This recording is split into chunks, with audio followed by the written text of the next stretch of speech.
Hello again guys! Welcome to our YouTube channel, Lutuing Pinoy Abroad with Elmer and Desiree. Today, I'll be cooking one of the well-known Filipino kakanin or dessert, kutsinta, that usually with shredded coconut topping.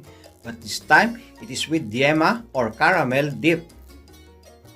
By the way guys, most of our viewers are non-subscribers, so consider giving us a follow by subscribing. It's free and it will help us continue to grow our YouTube channel. Thank you very much. Now, here are our ingredients.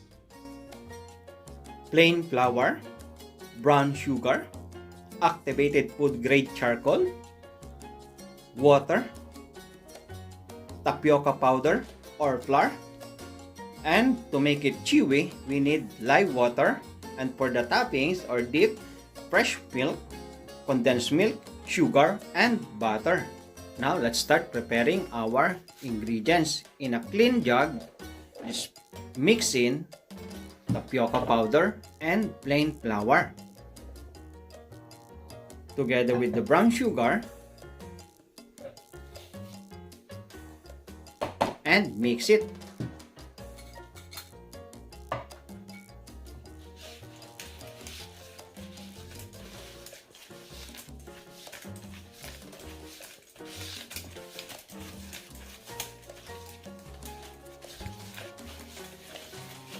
Then add water.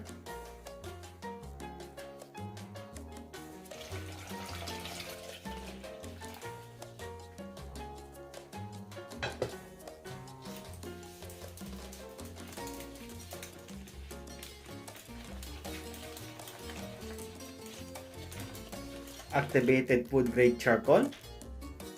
Just keep mixing until the activated charcoal are completely dissolved in the water. Or you may use black food coloring. To make our kutsinta chewy, we add live water. And keep mixing again. Now it's time to prepare our molds for the kutsinta. We're going to grease the mold with coconut oil to avoid sticking while cooking. By the way guys, for more videos of DIY and cooking, please visit or follow our YouTube channel, Facebook page, Instagram, and TikTok at Lutuing Pinoy Abroad. Now, let's line it in a steamer.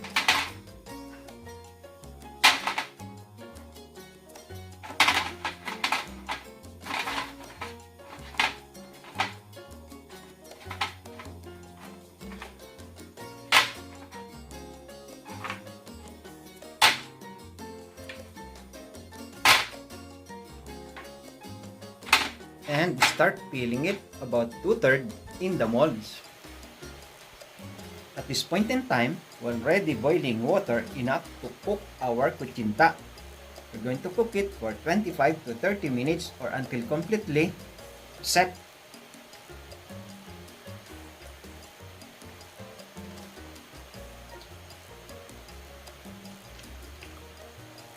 I'm using the bigger size of molds for this kutsinta.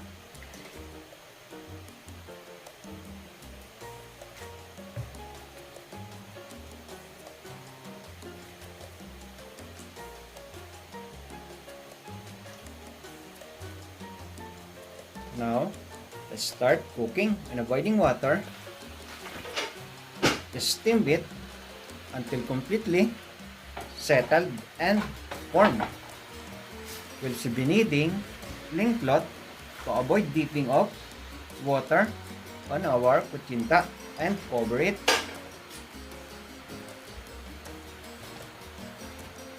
After 25 minutes, let's check.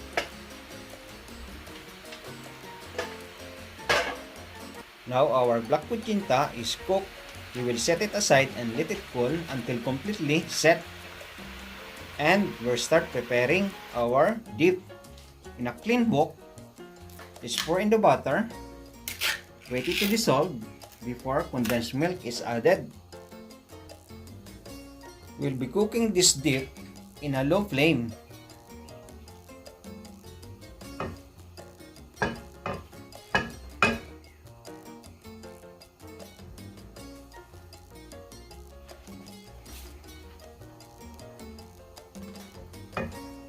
Now let's add the condensed milk.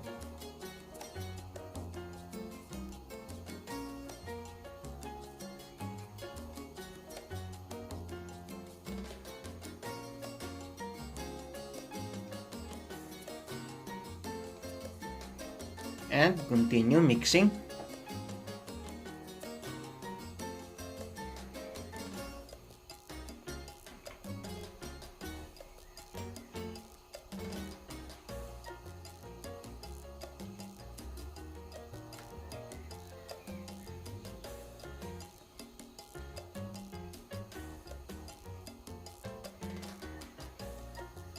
Our fresh milk and granulated sugar and some lemon juice. By the way, I forgot to mention the lemon juice on the ingredients.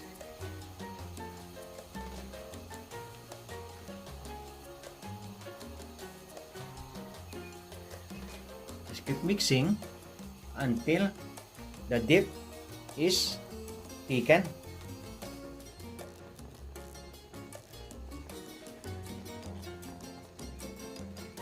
This point in time, our dippings is ready.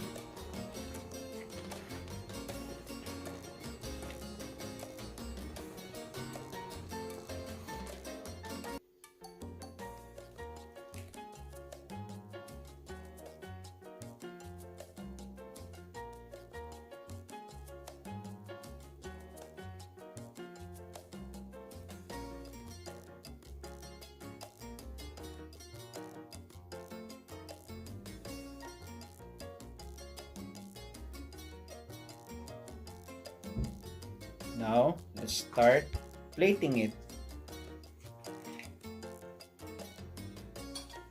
This point in time, our kutsinta is completely set.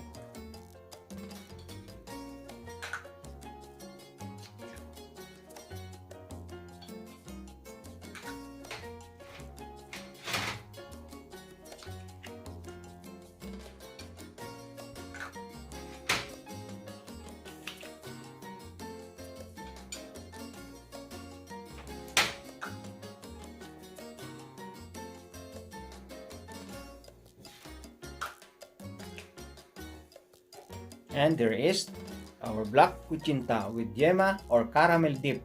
Enjoy it with your family and share the flavor and taste of this Filipino dessert or kakanin. Thank you very much for watching. God bless. Enjoy cooking. Happy eating. Bye-bye.